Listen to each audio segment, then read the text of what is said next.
말씀은 열왕기하 23장 21절에서 30절까지의 말씀입니다. 요시야가 성전 수리를 하던 중에 발견한 율법책의 말씀에 따라 순종하려고 온 힘을 다했습니다. 자기뿐만 아니라 온 백성이 다 모이게 하고 온 백성을 모아서 언약책에 나타난 하나님의 뜻을 듣게 하죠. 그러면서 백성들과 함께 하나님과의 언약을 갱신합니다. 이런 요시야의 진심 어린 순종은 이들의 언약 갱신을 통해 잘 드러나는데 어제 보았던 23장 3절이죠. 말씀에 잘 드러납니다. 제가 한번 읽어드릴게요. 3절 말씀. 왕이 단 위에 서서 여호와 앞에서 언약을 세우되 마음을 다하고 뜻을 다하여 여호와께 순종하고 그의 계명과 법도와 율례를 지켜 이 책에 기록된 이 언약의 말씀을 이루게 하리라. 하나님의 말씀을 이제 알았으니, 뜻을 알았으니 마음을 다해 순종하자. 그리고 이 책에 기록된 대로 하나님의 말씀을 우리가 따라서 살아가자라는 것을 백성들과 함께 약속한 것이요. 이런 순종으로 시작된 요시야의 개혁을 통해 우리도 사실은 우리가 날마다 새 날을 맞는다는 건 뭐죠? 똑같은 날이 아니에요. 늘 똑같은 것 같은데 우리가 잘 쓰는 말씀이 있죠. 말이 있죠. 새 창조를 이룬다. 우리가 날마다 새로워집니다. 어떻게 하면 정말로 우리가 새 창조를 하나님 앞에서 잘 이루어갈 수 있을까? 이 요시야의 개혁을 통해 한번 살펴보려고 해요. 하나님의 말씀으로 믿음이 새롭게 되는 이 개혁은 다른 것이 아닙니다. 다른 것을 따르지 않아요. 오직 하나님의 말씀을 따르는 것입니다. 요시야는 언약책에 기록된 대로 그대로 실행하기에 힘써요. 오늘 21절 말씀 한번 첫 절이죠. 21절 말씀 다시 한번 읽어보겠습니다. 왕이 무 백성에게 명령하여 이르되 이 언약책에 기록된 대로 너희 하나님 여호와를 위하여 유월절을 지키라 하매. 기준이 어디에 있어요? 하나님의 말씀, 언약책에 있습니다. 언약식 후에 요시야는 유월절을 지켰어요. 지금 열왕기서 우리가 오늘 본 말씀에는 유월절을 지켰다는 간단한 설명으로 그치지만 역대하 말씀드렸지만 열왕기에 있는 말씀이 역대기에도 있어요. 그런데 관점이 조금 달라요. 어디에 포커스를 맞추느냐. 역대하에는 35장에 나오는데 세 절로 오늘 기록된 말씀이 역대하에는 19절로 기록이 돼요. 아주 세세하게 이야기합니다. 유월절을 지킨 날짜부터 유월절을 지키는 절차에 이르기까지 구체적으로 설명을 해요. 요시야가 지킨 유월절에 대한 평가가 이렇습니다. 제가 한번 읽어드릴게요. 역대하 35장 18절인데요. 선지자 사무엘 이후로 이스라엘 가운데서 유월절을 이같이 지키지 못하였고 이스라엘 모든 왕들도 요시야가 제사장들과 레위 사람들과 모인 온 유다와 이스라엘 무리와 예루살렘 주민과 함께 지킨 것처럼은 유월절을 지키지 못하였더라. 사사시대로부터 이스라엘 왕정시대에 이르기까지 이번 유월절과 같이 왕의 주도와 제사장들과 레위인의 협력 아래 온 유다 이스라엘 무리가 함께 온전히 지킨 유월절은 없었다는 거예요. 요시야 때 이 요시야가 지킨 이 유월절만한 유월절이 없었대요. 이 말을 다시 얘기하면 요시야는 그동안 잘못된 방식으로 혹은 대충 지키던 유월절을 철저히 하나님의 말씀 그대로 지키려고 했다라는 것이요. 하나님이 보시니까 이만한 게 없었더라 라는 거예요. 사실 아무리 좋은 의도와 목적으로 새 일, 개혁을 한다고 해도요. 그것이 하나님의 말씀대로가 아니면 헛수고입니다. 진짜 말 그대로 헛수고예요. 아무리 열심히 해도 아무리 삐까뻔쩍하게 해도 하나님의 말씀대로가 아니면 아무 소용이 없다는 거죠. 하나님의 뜻을 알고 그 뜻대로 힘쓰는 것, 이것이 진정한 순종이죠. 요시야가 지금 그랬다는 거예요. 나름대로 처음에도 개혁을 꿈꾸며 성전 수리에도 힘썼는데 그의 종교개혁이 무엇보다 하나님 보시기에 너무 좋았다라고 하는 것, 이전에도 없었고 이후에도 없었다라는 칭찬을 하시는데, 이것은 율법책을 발견한 그 순간부터 그의 잣대가 철저하게 하나님의 말씀에 맞추어졌기 때문에 하나님께서는 그를 더욱 칭찬하시는 거죠. 내 삶에서 새 사람, 새 창조를 이루기 위한다면 그 첫 단추는 뭐예요? 하나님의 뜻을 아는 것입니다. 알아가는 것이에요. 그리고 그 다음은 뭐예요? 그 말씀대로 순종하는 것이죠. 우리도 오늘 요시야처럼 정말로 하나님, 오늘도 우리가 하나님의 말씀을 제대로 알기 힘쓰게 하시고 그 말씀을 따라 살아가기를 힘쓰는 복된 날 되게 해주십시오. 기도하시기를 부탁드립니다. 두 번째는요, 개혁은 멈추지 않습니다. 개혁은 이미 이루어졌다고 끝나지 않아요. 날마다 이루어가는 것입니다. 하나님의 말씀을 듣고 그 말씀에 순종하기 힘쓴 요시야의 개혁은 멈추지 않고 이루어지고 있습니다. 우리가 어제 보았던 말씀 20절까지의 말씀은요, 유다는 물론이고요, 북이스라엘 땅에서도 표면적으로 드러났던 이방 예배, 또 이방 종교의 영향을 모두 제거하는 것, 이것에 대한 이야기였다면 오늘 본문에서는 유다와 예루살렘 공동체 속에 스며들어 있는 영적인 방해물들을 제거하고 있습니다. 우리 24절 말씀 같이 한번 읽어볼까요? 24절입니다. 요시야가 또 유다 땅과 예루살렘에 보이는 신접한 자와 점쟁이와 드라빔과 우상과 모든 가증한 것을 다 제거하였으니 이는 대제사장 hil기야가 여호와의 성전에서 발견한 책에 기록된 율법의 말씀을 이루려 함이라. 신접한 자, 점쟁이, 드라빔과 우상 등 모든 가증한 것을 제거했다. 눈에 보이는 것을 넘어서요, 철저하게 우리 삶에 침투한 삶의 습관까지 하나님의 말씀대로 바꾸려는 요시야의 의지를 볼 수 있습니다. 우리도 그러잖아요. 뭔가가 이렇게 힘들고 의지하고 싶을 때는 나도 모르게 젖어들었던 사람들 늘 흔히 하는 생각들, 따라가는 것들, 그냥 우리도 하고 싶고 보게 되고 그런 경우가 많죠. 그러나 신앙은 흉내내기로 불가능합니다. 대충 이 정도가 없어요, 사실은. 뭐냐면 내가 어느 만큼 주님께로 가까이 나아가느냐의 문제가 신앙이에요.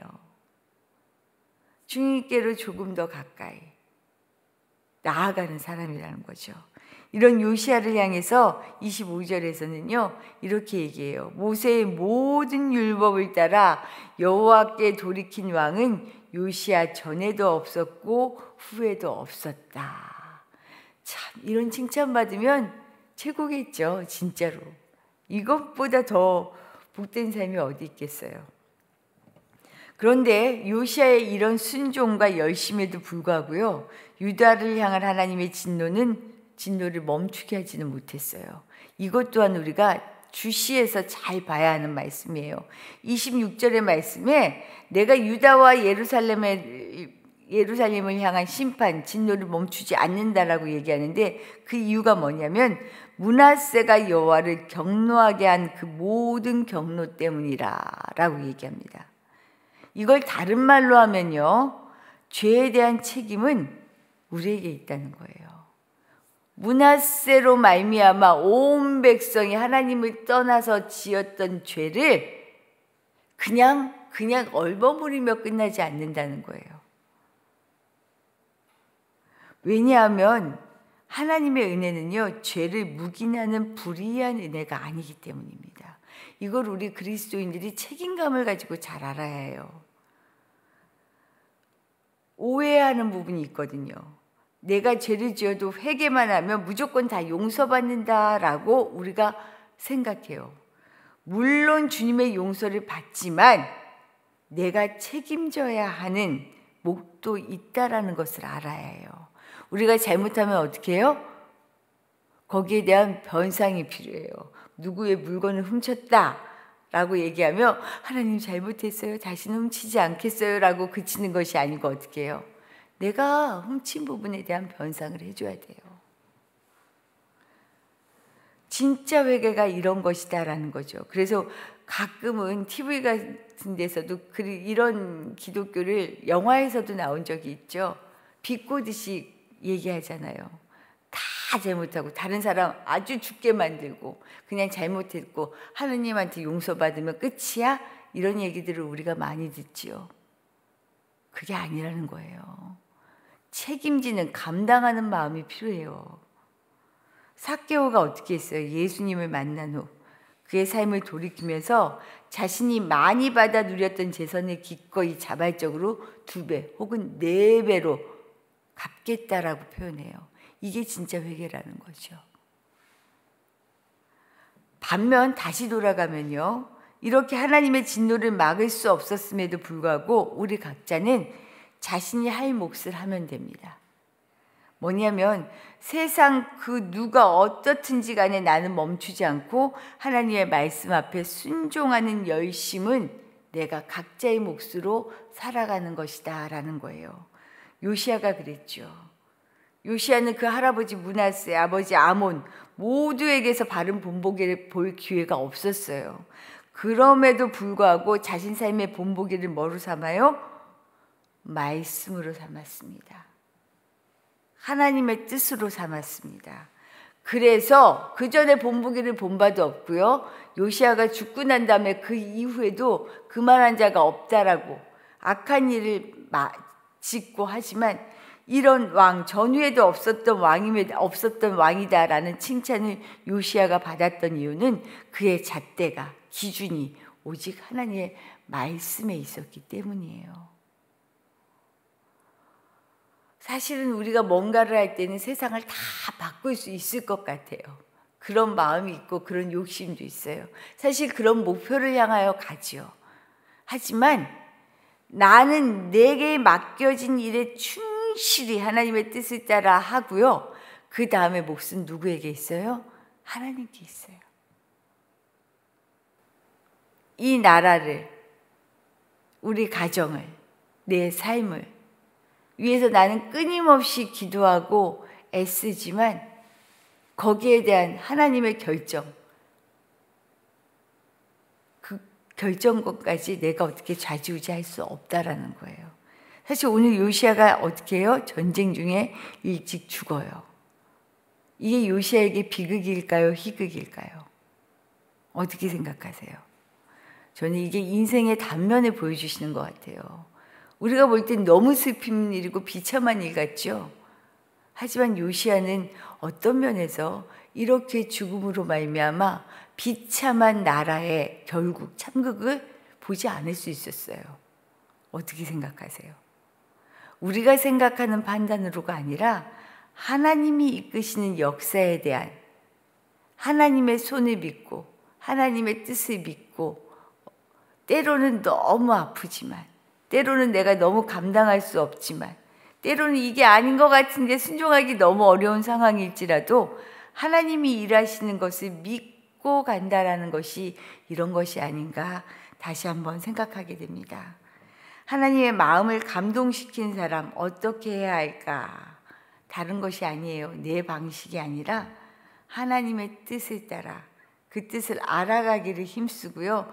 오직 내게 맡겨진 그 일에 내가 충실하는 것이 하나님의 마음을 감동시키는 그런 요시야와 같은 삶이 아닐까 다시 한번 생각해 보게 됩니다. 오늘도 우리가 그렇게 주님 말씀에 철저하게 말씀에 따라 살기를 힘쓰고요. 하루 내가 보기에는 너무 달라진 것이 없는 것 같고 아이고 나는 부족한 데 싶지만 하나님 보실 때는 어이구 요만큼 왔네. 요만큼 나아졌네. 이런 칭찬 들을 수 있는 복된 날 되기를 축복합니다. 주신 말씀 생각하며 기도하도록 할게요. 하나님의 말씀을 따르게 해주십시오. 그리고 하나님의 말씀으로 날마다 변하기를 하나님 게으르하지 않고 이 변화 개혁이 멈추지 않는 인생 되게 해주십시오. 새 창조를 하나님 날마다 나를 통해 이루어 가주십시오 라고 기도해 주시고요. 오늘은 우리 자녀들을 위하여 기도합니다. 특별히 우리 어린이부 위해서 기도해 주세요. 우리 어린이부에 있는 자녀들이 정말 믿음으로 쑥쑥쑥 자라게 해주시고, 교회 오는 것이 기쁘게 해주시고, 교회에서 하는 모든 일들이 우리 어린이부 아이들에게 힘이 나고, 그리고 믿음으로 성장하는 일들이 되게 해주시고, 또 어린이부 전도사님 출산을 앞두고 계시죠. 산모와 아기가 모두 건강하게 출산 잘 하실 수 있도록 해주시고, 이후에 산후조리까지도 우리 주님께서 영육간의 강건함으로 우리 전도사님 인도해 달라고 기도해 주시고요. 우리 수능 시험이 21일 앞으로 다가왔습니다. 민하, 병훈이 우리 현수 위해서 기도해 주시고, 군 복무 중인 민영이, 해강이, 그리고 우리 홍성희 집사님 큰딸 은정이 건강, 수술을 할 수 있을 만한 건강 상태가 되어지도록 기도해 주시기를 부탁드립니다. 그리고 지민이가 이제 새 직장에 월요일부터 출근하고 있는데요. 잘 적응하고 기쁘게 일을 감당하게 해달라고 지민이 위해서도 기도해 주시고, 취업과 결혼을 위하여 준비하는 우리 청년들, 우리 하나님께서 인도해 주십시오. 기도해 주십시오. 기도드리겠습니다.